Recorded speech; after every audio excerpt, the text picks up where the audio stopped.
அன்புள்ளம் கொண்ட நேயர்களே வணக்கம். நான் உங்கள் அறிமுக ஜோதிடர் வெங்கடேஸ்வர். இப்ப நம்ம எதை பத்தி பார்க்க போறோம்னா சுக்கிர பயிற்சியை பத்தி பார்க்க போறோம். விருச்சிகத்திலிருந்து சுக்கிர பகவானவர் தனுசு ராசிக்கு மார்கழி 5ஆம் தேதிக்கு பின் பயிற்சி ஆகிறார். அப்படி பயிற்சி ஆகும் போதுல எந்தெந்த மாதிரியான மாற்றங்கள் நடக்கும் அப்படிங்கறத பத்தி தான் இப்ப பார்க்க போறோம். சப்ஜெக்டுக்கு போறதுக்கு முன்னாடி எந்தெந்த கிரகங்கள் எந்தெந்த எங்கெங்க இருக்கு அப்படிங்கறத நம்ம தெரிஞ்சுக்குவோம். சூரிய பகவான், சுக்கிர பகவான், செவ்வாய் பகவான் இவங்க 3 பேரும் தனுசுலையும், ராசி கும்பத்துல ராகு பகவானும், மீனத்துல சனி பகவானும், அதே மாதிரி மிதுனத்துல குரு பகவானும், சிம்மத்துல கேது பகவானும், விருச்சகத்தில் புதன் பகவானும். மார்கழி 14க்கு பின் புதன் பகவான் எங்க வராரு? நம்ம தனுசுக்கு வராரு. சோ இந்த இடைப்பட்ட காலங்கள் மார்கழி 5ல இருந்து அங்கிட்டு ஒரு 30 நாளைக்கு எந்த மாதிரியான மாற்றங்கள் சுக்கிரனால் தரப்போகுது? சுக்கிரன்றவர் யாரு? ஆடம்பரமான வாழ்க்கை, நல்ல சொகுசு வாழ்க்கை, ரெஸ்டாரண்ட்ல போய் ஜாலியா இருக்கிறது, ஒருத்தன் சந்தோஷமா இருக்கணும் அப்படின்னாவே சுக்கிரனோட உதவி வேணும். அந்த அமைப்பு எப்படி இருக்கும் அப்படிங்கிறத பத்தி இப்ப வாங்க பார்ப்போம். இப்ப அதோட முக்கியமா நாடு ரீதியா எந்த மாதிரி அமைப்பு போகுதுன்னா, சுக்கிரன் தனுசு ராசியில இருக்கும் போதுல வாகனங்கள் சம்பந்தப்பட்ட அமைப்புக்கு, ஏன்னா கடகத்துக்கு 6ஆம் இடத்தில் வருது. அப்படிங்கும் போதுல வாகனங்கள் சம்பந்தப்பட்ட அமைப்புகளால நிறைய ஆபத்துகளும் பாதிப்புகளும் நாடு ரீதியா வரும். இன்னும் சொல்ல போனா கவனக்குறைவால் பெரிய சேதங்கள் வாகனங்களுக்கு வரும், அரசு போக்குவரத்துகளுக்கு பாதிப்பு வரும். அப்படி டிரான்ஸ்போர்டேஷன் ரிலேட்டடா ஒரு பெரிய ப்ராப்ளம இந்த அரசாங்கம் இந்த காலகட்டத்துல சந்திக்கும் அப்படிங்கிறத சொல்லலாம். சரிங்களா? ஏன்னா அந்த 4ஆம் பாவத்துக்கு 6ஆம் இடத்துல இருந்து இந்த காலகட்டம் சுக்கிரன் நடக்கிறதுனால, கடகத்துக்கு 6ஆம் இடத்துல இருந்து சுக்கிரன் நடக்கிறதுனால இது மாதிரியான அமைப்புகள்.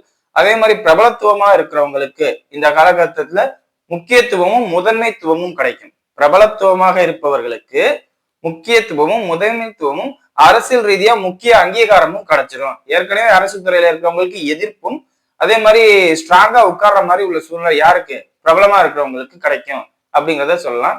அதே மாதிரி பிரபலமா இருக்கிற ஒரு சிலர்களுக்கு மன உளைச்சலும் வரும். அது ஒரு இழப்பு மாதிரி கூட.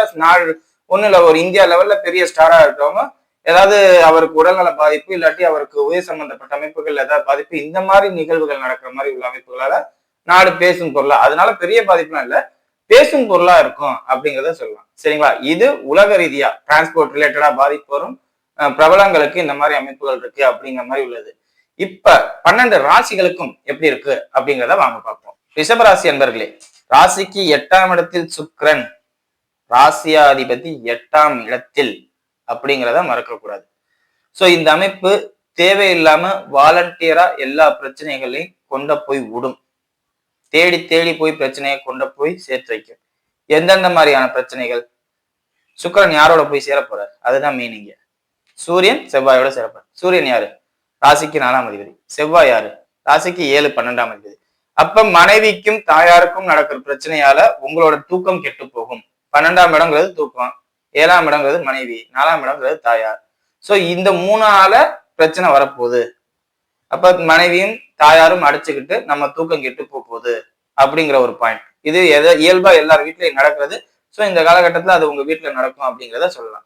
இது இல்லாம 4ஆம் இடங்கிறது பூமி சம்பந்தப்பட்ட அமைப்பு, செவ்வாய்ங்கிறது பூமி காரகன்.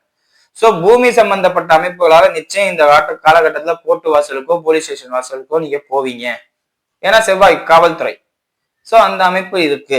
இந்த காலகட்டத்துல பூமி சம்பந்தப்பட்ட அமைப்பாலேயோ இல்ல வேற ஏதாவது வாகனங்கள் சம்பந்தப்பட்ட அமைப்பாலேயோ காவல்துறைக்கோ கோர்ட்டுக்கோ நீங்க இந்த காலகட்டத்துல போவீங்க அப்படிங்கிறத சொல்லலாம். சரிங்களா? சோ இதை கொஞ்சம் கவனமா பாத்துக்கோங்க. இதுல 8ஆம் அதிபதி சொல்லக்கூடிய குரு பகவான் அந்த 3 பேரையும் பாக்குறாரு. அது ஹைலைட். அப்ப நான் அதை சிறப்பா பண்ணிடுவேன். அந்த கோர்ட்டு கேஸ் வழக்கு சம்பந்தப்பட்ட அமைப்புகள்ல நான் போய் மாட்டிக்குவேன், சிறப்பா மாட்டிக்குவேன் அப்படின்னு சொல்றதுதான் இங்க விஷயமே. சோ வாகனங்கள் சம்பந்தப்பட்ட அமைப்பு, பூமி சம்பந்தப்பட்ட அமைப்பு, கால்நடை சம்பந்தப்பட்ட அமைப்பு, இதெல்லாம் கவனமா இருங்க. செவ்வாயோட சுக்கிரன் சேர்றதுனால 8ஆம் இடத்துல சேர்றதுனால நாய் கடிக்கிறது, வண்டியில போயிட்டு இருக்கும் போது நாய் குறுக்கால வர்றது, இதெல்லாம் உங்களுக்கு தான். சிவப்பு வண்டிகளோட மோதுறது, சிவப்பு வண்டி ஆப்போசிட்ல வந்து உங்களை மோதுறது, இதெல்லாம் நீங்க தேடி போகணும்னு அவசியம் இல்லை. 4ஆம் இடத்துல கேது இருக்கா. சோ அதெல்லாம் தேடி உங்களை வரும். நீங்க கவனமா இருந்தாலும் ஆப்போசிட்ல இருக்க கவனம் இருக்க மாட்டான். அவனோட புத்தியை மாத்துற அளவுக்கு உங்களுக்கு நேரம் நடந்துகிட்டு இருக்கும். சோ இந்த அமைப்புகள் கொஞ்சம் கண்ணா பின்னான்னு போறதுனால நீங்க இதெல்லாம் பண்ணணும். அதை கொஞ்சம் கவனம் பண்ணிக்கங்க அப்படிங்கிறத சொல்லலாம். சரிங்களா? மற்றபடி நிறைய பேர் ஸ்ட்ரெஸ்ல இருப்பீங்க, குழப்பத்துல இருப்பீங்க. தேவையில்லாத மன அழுத்தத்துல இருப்பீங்க. இந்த மன அழுத்தத்தை சைக்காலஜிஸ்டோ பார்த்துக்கோங்க. சரிங்களா?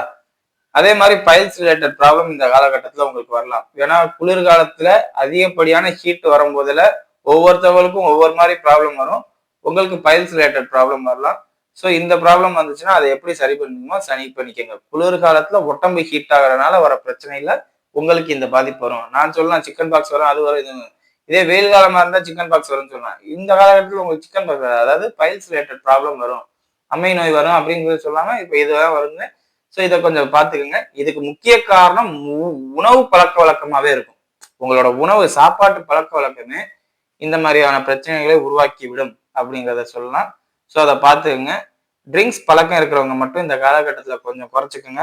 ராசிக்கு 9ல் ராகு பகவான் இருந்தாலும் அது சாதகமா இயங்குதா பாதகமா இயங்குதா ஏன்னா வக்ரகுருவோட பார்வை 8ஆம் அதிபதி வக்ரகுரு, அவரோட பார்வையில 10ஆம் இடத்துல இருந்து ராகு செயல்படும் போதுல என்ன ஆகும், லிவர் சம்பந்தப்பட்ட ப்ராப்ளத்தை உருவாக்கும். ஸோ அதை மட்டும் கொஞ்சம் கவனமா பார்த்துக்கோங்க. சரிங்களா? மொத்தத்துல லிவர் சம்பந்தப்பட்ட அமைப்பு, வயிற்று பகுதிகள் ஃபுல்லாவே கொஞ்சம் கவனமா இருந்தா இந்த காலகட்டத்துல உங்களுக்கு எந்த பாதிப்பும் இல்லை உடல் ரீதியா அப்படிங்கிறத சொல்லலாம். சரிங்களா? மாணவர்களா இருக்கும் பட்சத்தில் படிப்பு சம்பந்தப்பட்ட விஷயங்கள்ல ரொம்ப கவனமா இருக்கணும். படிப்புல கவனம் பண்ணுங்க. இல்லாட்டி தேவையில்லாத மன உளைச்சலுக்கு பெற்றோர்கள் ஆளாகிற மாதிரி நீங்க மார்க் எடுப்பீங்க. அதாவது குழந்தைங்க ரிஷபராசி பெற்றோர் இந்த வீடியோ பார்த்தீங்கன்னா குழந்தைங்க இந்த நேரத்துல உங்களுக்கு பயம் காட்டுவாங்க அப்படிங்கிறதே சொல்லலாம். படிப்புல இவன் என்ன பண்ண போறானோ, எப்படி செய்ய போறானோ அப்படிங்கிற அளவுக்கு இருக்கும். சரிங்களா?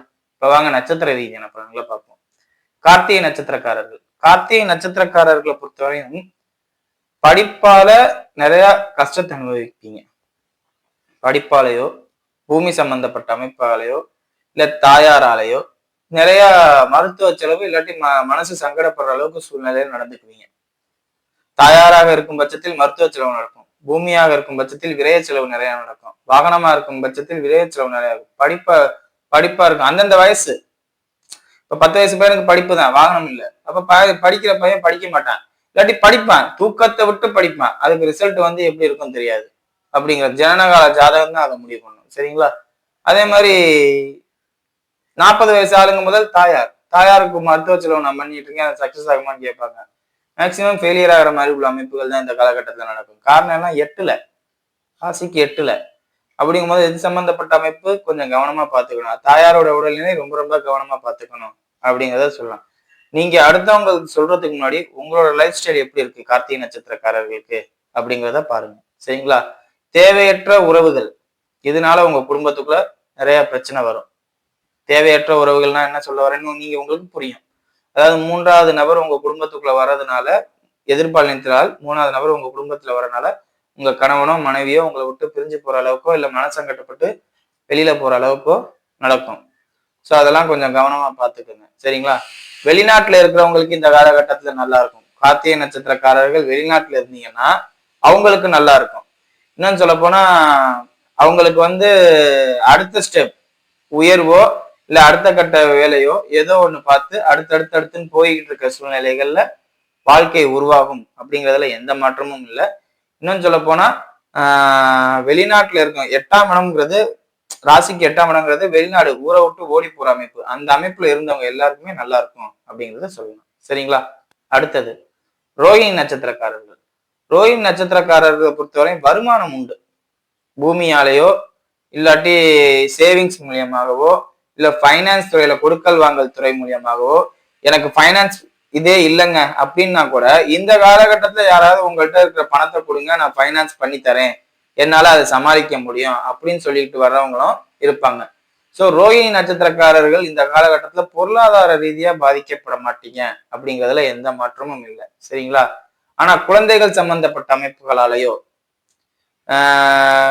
சுகர் சம்பந்தப்பட்ட அமைப்புகளாலேயோ வயிறு சம்பந்தப்பட்ட அமைப்புகளாலேயோ, மொத்தமா எல்லாமே அந்த இந்த வயிற்று பகுதி தான் உங்களுக்கு. அந்த வயிற்று பகுதியில ஏற்படுற பாதிப்பு நல்ல விஷயம். ஏன்னா குழந்தை மாசமா இருக்கீங்க, ரோஹிணி நட்சத்திரக்காரங்க மாசமா இருந்தீங்கன்னு வச்சுக்கோங்க, அது வந்து பாதிப்புன்னு சொல்ல முடியாதுல்ல. ஸோ அந்த வயிற்றுல ஏற்படுற ஒரு மாற்றத்தினால தேவையில்லாத மன உளைச்சலோ இல்ல உடம்பு அசௌகரியமோ ஏற்படும். அதை மட்டும் கொஞ்சம் கவனமா பார்த்துக்கோங்க. சரிங்களா? அதே மாதிரி சனி பகவான் ராசிக்கு 11ஆம் இடத்துல இருக்கிறது வந்து உங்களுக்கு தொழில்ல அற்புதமான முன்னேற்றத்தையும் அதிகப்படியான வேலையாட்களை வைத்து வேலை வாங்கும் திறமையும் இந்த நேரத்துல கொடுக்கும். ஸோ இந்த காலகட்டத்துல பொருளாதார ரீதியாகவும் சரி, உடல் ரீதியாகவும் சரி, எல்லாமே ஒரு நல்லதுக்காண்டி தான் உளைச்சல் படுத்து, மன உளைச்சல் படுத்து, வேதனைப்படுத்துமே ஒழிய கெடுதலுக்காண்டி எந்த ஒரு வேலையும் நடக்காது. ஸோ நீங்க இந்த காலகட்டத்துல எதை வேணாலும் செய்யலாம் அப்படிங்கிறதே சொல்லலாம். சரிங்களா? பத்திரம் சம்பந்தப்பட்ட அமைப்புல மட்டும் கொஞ்சம் கவனமா இருங்க. டாக்குமெண்ட்ல ஏதாவது கையெழுத்து போடணும்னா கொஞ்சம் கவனமா இருங்க. அதே மாதிரி யாராவது கடன் கொடுக்குறேன்னு சொன்னா நீங்க யாருக்கு வேணாலும் கடன் கொடுங்க. இல்ல உங்களுக்கு கடன் கொடுக்குறாங்க அப்படிங்கிற மாதிரி சொன்னாங்கன்னா அந்த கடன் சம்பந்தப்பட்ட அமைப்புகள்ல ரொம்ப ரொம்ப எச்சரிக்கையாகவும் கவனமாகவும் இருங்க. ஏன்னா கையெழுத்து போடுறங்கிற பேர்ல தப்பான டாக்குமெண்ட்ல நீங்க கையெழுத்து போட்டீங்கன்னா நீங்க எதை ஷியூரிட்டியா கொடுத்தீங்களோ அதை எழுதுவீங்க. ஸோ இந்த காலகட்டத்துல யாருக்கும் நம்பிக்கையா இருக்காது. நம்பிக்கை கொடுக்காதீங்க. அதாவது ஷியூரிட்டியா நீங்களும் போய் நிக்காதீங்க. எதையும் நீங்க ஷியூரிட்டியா வச்சு எந்த ஒரு வேலையும் பார்க்காதீங்க. சரிங்களா? அடுத்து மிருகசீரிஷ நட்சத்திரக்காரர்கள். மிருகசீரிஷ நட்சத்திரக்காரர்களை பொறுத்தவரை நட்சத்திராதிபதி செவ்வாய் அஸ்தமிச்சது மட்டும்தாங்க தப்பு. இதோட முக்கியம் 8ஆம் இடத்துல ராசி அதிபதி நட்சத்திராதிபதி. முடிஞ்ச அளவுக்கு வெளியில போக பாருங்க. வெளிநாட்டுல இருக்க பாருங்க. இல்லாட்டி ஹாஸ்பிட்டலுக்கு நீங்க போயிருவீங்க. இல்ல ஜெயிலுக்கு நீங்க போயிருவீங்க, இல்ல போலீஸ் ஸ்டேஷன் நீங்க போயிருவீங்க, இல்ல கோர்ட்டுக்கு நீங்க போயிருவீங்க. அதாவது வெளியில நார்மல் பீப்புளா இருந்தீங்கன்னா உங்களுக்கு பாதிப்பு. கோர்ட்டுக்கோ போலீஸ் ஸ்டேஷனுக்கோ இல்ல மருத்துவமனைக்கோ போற அமைப்பு ஏற்பட்டுரும். இல்ல என்னோட ப்ரொஃபஷனே அது ரிலேட்டட் தான். போலீஸா இருக்கேன், வக்கீலா இருக்கேன், இல்ல டாக்டரா இருக்கேன், அப்படி நர்சிங்கா இருக்கேன், பார்மசிஸ்டா இருக்கேன், இந்த மாதிரி இருந்தீங்கன்னா அது பாதிக்காது. அது எப்படி பாதிக்கும்னா தொழிலால் குடும்பத்துக்குள்ள தேவையில்லாத குழப்பங்கள். அந்த இடத்துல டாக்டர் கூப்பிடுவாங்க, நீங்க போய் இது பண்ணணும். அதனால உங்களுக்கும் உங்க ஹஸ்பண்டுக்கோ இல்ல மனைவிக்கோ சண்டை வரும். அன்டைட்ல டியூட்டி போடுவாங்க, உங்க வீட்டுக்குள்ள சண்டை வரும். இந்த மாதிரி நடக்கும். அந்த ஃபீல்டுல இருக்கிறவங்களுக்கு குடும்பத்துக்குள்ள குழப்பம் வருமே ஒழிய அது பெருசாகாது, விகாரமாகாது, சண்டை ஆகாது. இன்னும் சொல்ல போனா லாயரா இருக்கவங்க அதிகப்படியான டைவர்ஸ் கேசஸ் அட்டன் பண்ணுவீங்க அப்படின்னு சொல்லலாம். அவங்களுக்கு சுத்தமாவே பாதிக்காது இந்த மாதிரி அப்படியே அட்டன் பண்ணும் போதுல. ஆனா இது இல்லாம நார்மலா நான் வந்து ஒரு தொழில் பண்றேன், நான் வந்து ஒரு இது ஃபைனான்ஸ் வச்சிருக்கேன், இந்த மாதிரி லைன்ல இருக்கிறவங்களா இருந்தா கொஞ்சம் கவனமா இருங்க. தேவையில்லாம யார்கிட்டையும் வாக்குவாதம் பண்ணாதீங்க, சண்டை போடாதீங்க. இது தேவையில்லாத ஒரு வேலையை பார்க்க கூடாது. இன்னும் சொல்ல போனா நிறைய கடன் வாங்கிட்டு ஊரை விட்டு ஓடிடுவாங்க ஒரு சிலர். அந்த மாதிரி நேரம் நடக்குது மிருகசீரிஷ நட்சத்திரக்காரர்களுக்கு. நிறைய அதிகப்படியான பணத்தை வாங்கிட்டு ஊரை விட்டு ஓடிட்டா நான் இவன் என்ன பண்ணிப்பேன் அப்படிங்கிற மாதிரி உள்ள அமைப்பு. சோ அதை மட்டும் கொஞ்சம் கவனமா பார்த்துக்கோங்க. சரிங்களா?